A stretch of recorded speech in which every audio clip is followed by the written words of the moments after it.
It shouldn't be record companies making the majority of things and then the artists get the smallest percentage of what goes on for a song that you created. I did not feel like I was being treated the same as some male artists when I was coming out with my first album. Surviving the music industry, I don't know if I have survived it yet. I'm trying, I'm still trying. It's hard. At 56, Mariah Carey finally confirmed what we all feared, and it's darker than anyone imagined. The fairy tale career was built on secrets, a violent childhood, a sister who betrayed her in unthinkable ways, and a husband who turned her life into a golden cage. My first marriage, I was very much, what's the word? I was kind of locked away, and I was sort of, given the rules and had to stick with them. But the betrayals didn't stop there. Industry giants like Clive Davis and Tommy Mottola allegedly pulled strings behind the scenes, sabotaging her music and blacklisting her when she tried to break free. I feel like he got the fact that I was also a human being with my own feelings and thoughts. Now, as Mariah finally speaks her truth, what she reveals about family, fame, and survival will change everything you thought you knew about her. Mariah Carey. The name alone conjures images of glitz, power, and that 5-octave voice that shattered glass ceilings.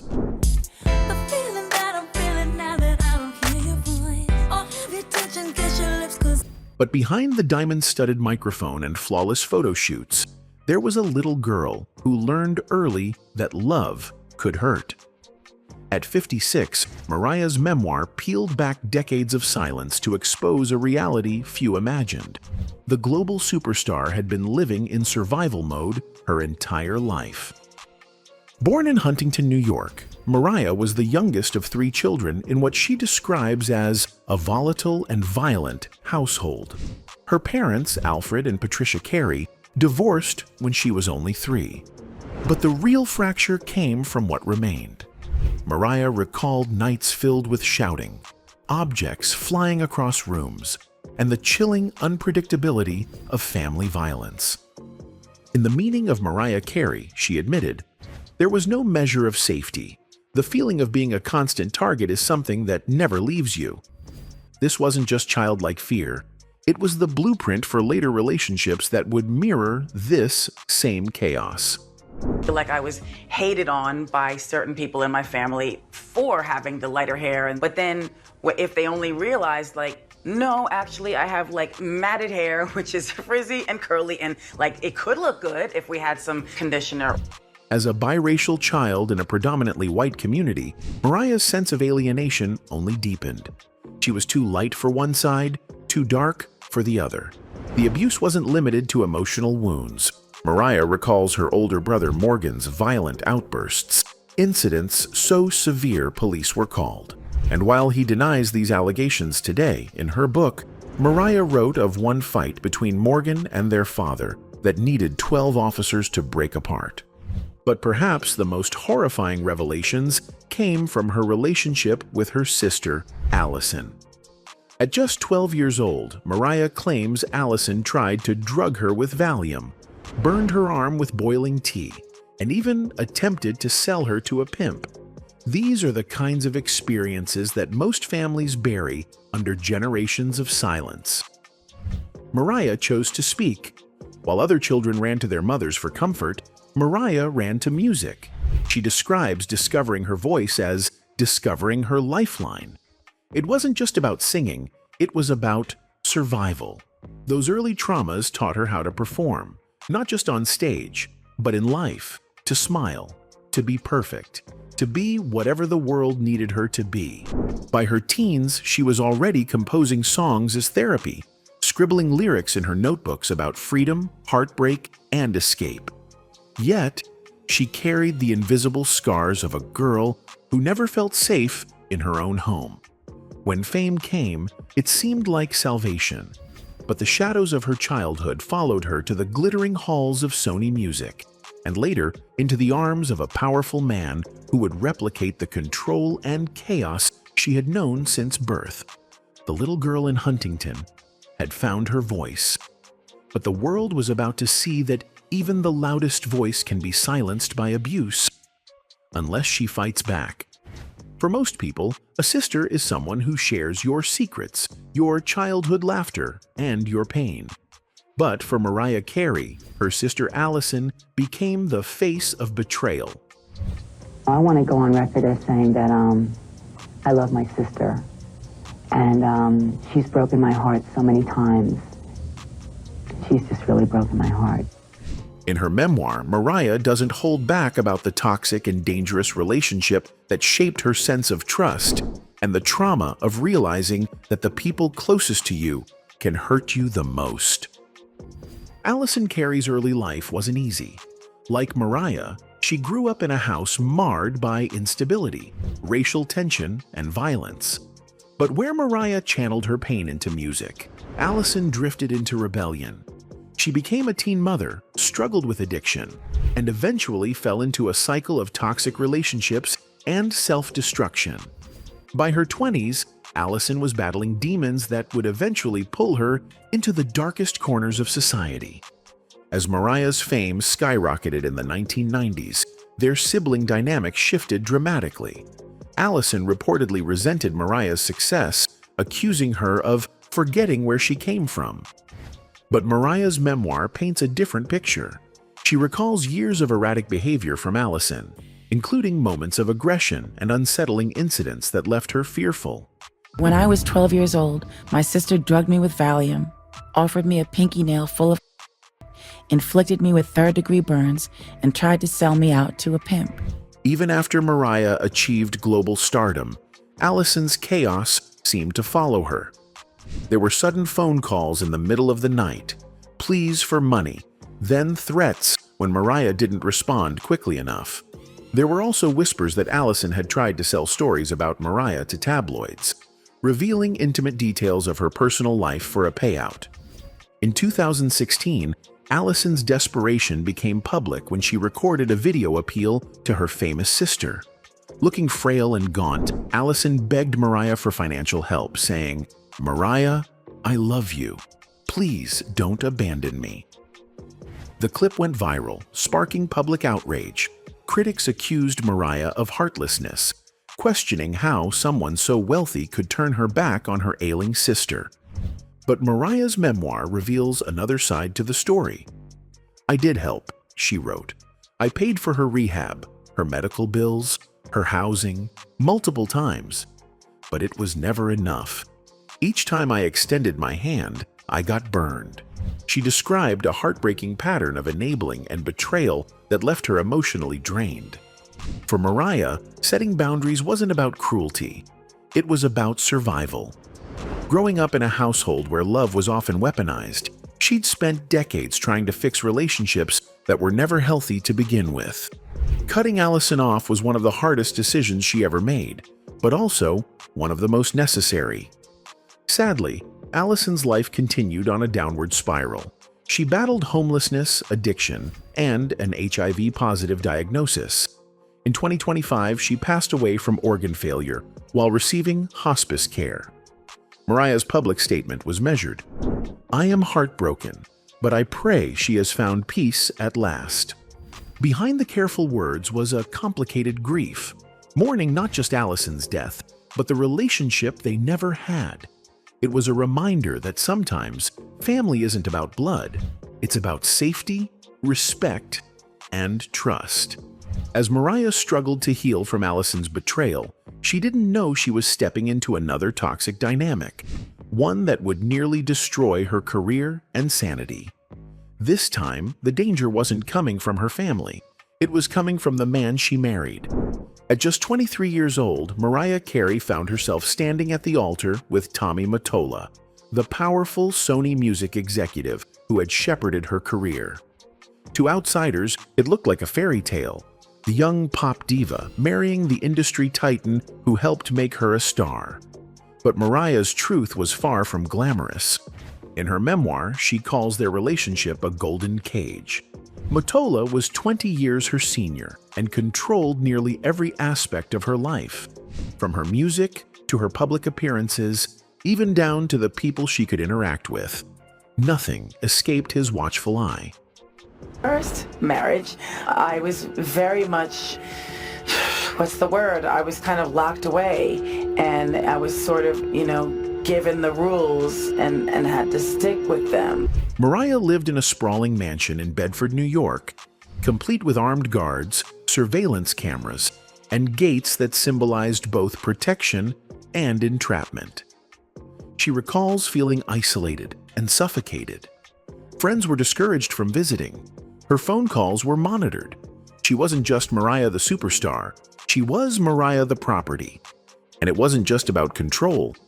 There were moments when Mottola's temper flared, leaving Mariah terrified. In The Meaning of Mariah Carey, she recounts one particularly harrowing incident where a heated argument ended with Mottola holding a butter knife and jabbing it into a table as he yelled at her. While Mottola later dismissed her claims as harsh words taken out of context, Mariah's pain was undeniable. She described how the emotional abuse left her feeling small, voiceless, and desperate for freedom. I can't imagine if I had been I was very, as you know, sequestered when I first started. But freedom in the music industry isn't free. As Mariah plotted her escape from Mottola and Sony, another industry giant was waiting in the wings, Clive Davis. Clive Davis had a reputation as a kingmaker. He was credited with launching Whitney Houston, Alicia Keys, and Santana. When Mariah left Sony, Davis presented himself as her savior. He promised her creative freedom and a fresh start under his new label, J Records. But as Mariah would later learn, Davis's idea of freedom came with strings attached. Insiders claimed that Davis wanted to mold Mariah into his next Whitney Houston. He allegedly sought to shape her music, dictate her image, and control her career trajectory. While Mariah never confirmed the darkest rumors, she dropped subtle hints in interviews about being treated like a commodity and pressured to compromise her values for career protection. The parallels to Whitney Houston's tragic story were hard to ignore. Whitney, too, had been under Davis's wing, her life carefully managed, her struggles hidden behind a manufactured image. And when Whitney was found dead in 2012, just hours before Davis's pre-Grammy party, many questioned his decision to continue with the celebration. Chaka Khan called it insanity and slammed the tone deafness of partying in the same hotel where Whitney's body was discovered. Show must go on. She was the kind of woman that was stop everything. I'm not going to be there. For Mariah, these stories were more than industry gossip. They were cautionary tales. She saw how female artists, especially women of color, were often trapped in cycles of control, addiction, and exploitation. As she tried to chart her own course, Mariah realized she wasn't just fighting for her artistry. She was fighting for her autonomy. But leaving behind powerful men like Mottola and distancing herself from Davis came at a cost, one that would nearly destroy her career during the chaotic glitter era. By 2001, Mariah Carey was ready to break free from Sony and Tommy Mottola's control. But what she didn't expect was that her fight for independence would trigger one of the most calculated takedowns in pop history. This wasn't just bad luck. This was sabotage, and it nearly ended her career. It all centered around glitter. Mariah had envisioned the project as a cinematic and musical rebirth, a chance to reinvent herself outside the shadow of her ex-husband. But from the start, things went wrong.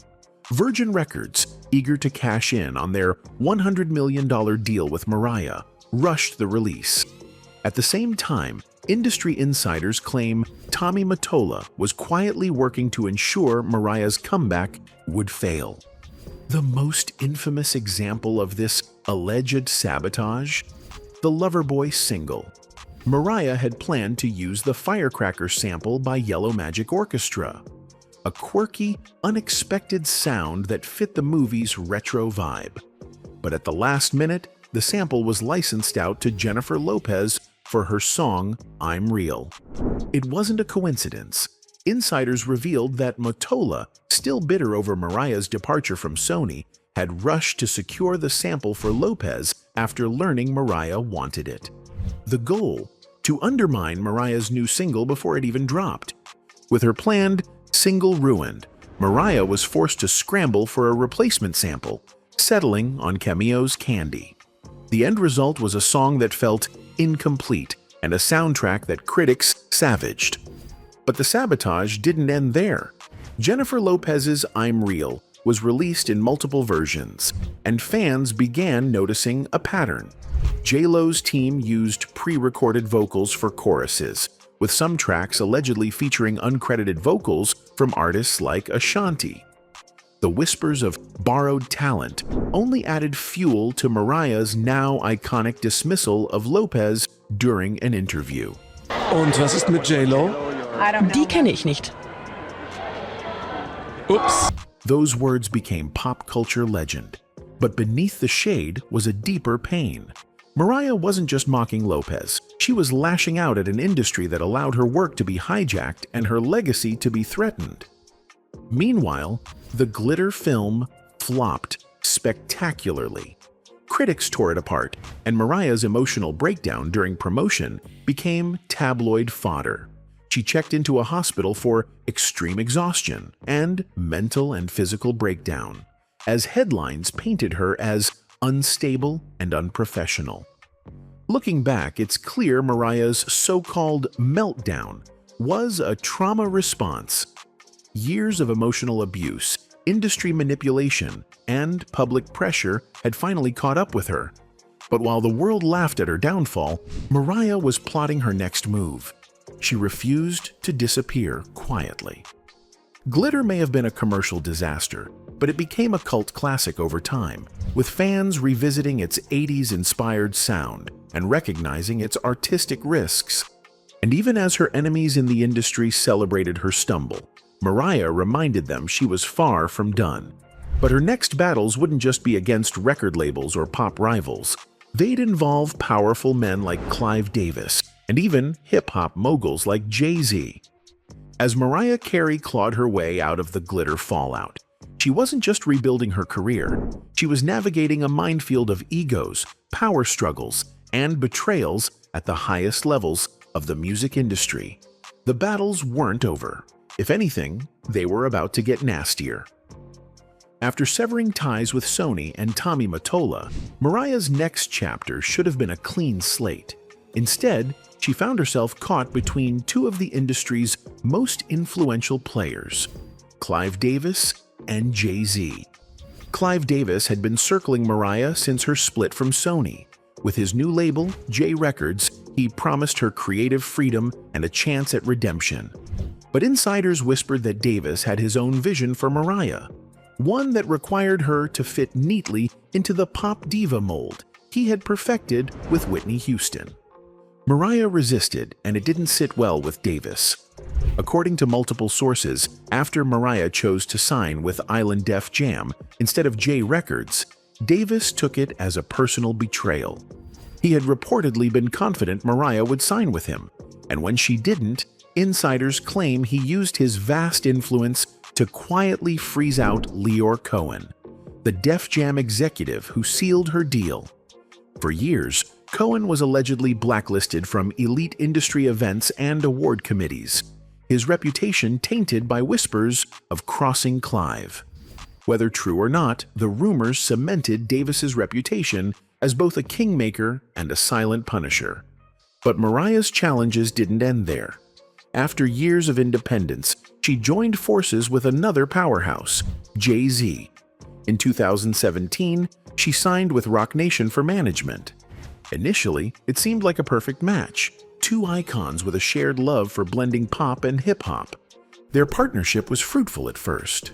Jay-Z's team helped Mariah navigate a new era, securing high-profile performances and brand deals.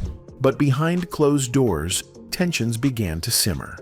In 2021, The Sun reported an explosive meeting between Mariah and Jay-Z over the direction of her career.